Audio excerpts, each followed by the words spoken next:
Баршаңызға сәлем достар. Бүгін слоеный тестоның рецебін көрсетемін. Бұл қамырмен самса немесе қаттама жасауға болады. Видеоға лайк басып, каналыма тіркеліп қойыңыздар. Табаға ұнды, ерітілген сары май, бір жұмыртқаны саламыз.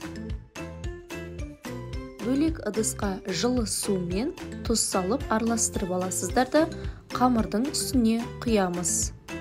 Енді орташа жұмсақтықта қамыр илеп аламыз.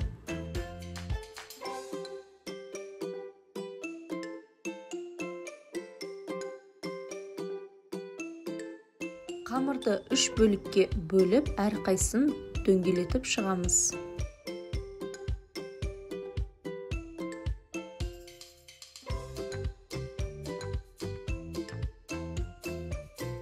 Енді жарты сағаттай бетін жауып қоясыздар.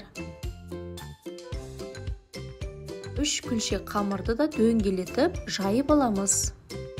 Қамырдың дұрыс жайылуы үшін қатты күшпен қамырды басып жаюға болмайды. Ұнды жаю барысында арасына ұн сеуіп тұру қажет, әйтпесе арасы жабысып қалады.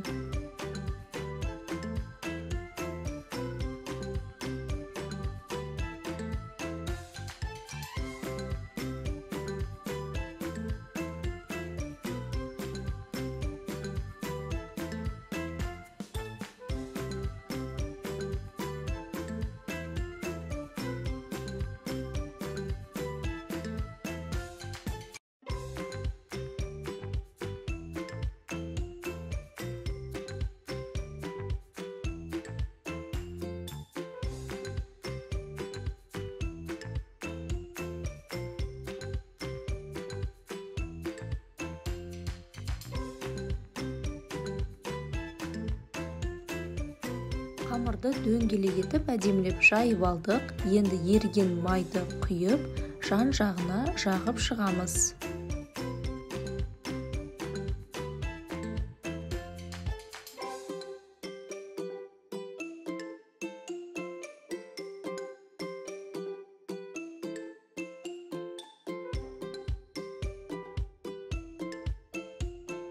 Екінші жайылған қамырды үстіне қоясыздар да, оған да майды жағып аламыз жан-жағына.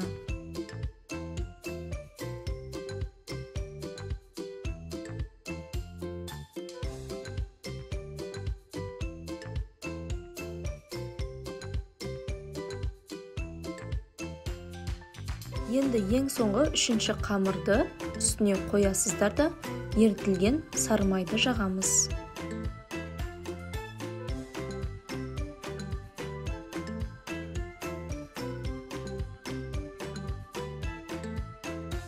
Майды жағып алдық, енді шетінен бастап тығыздап орап шығамыз.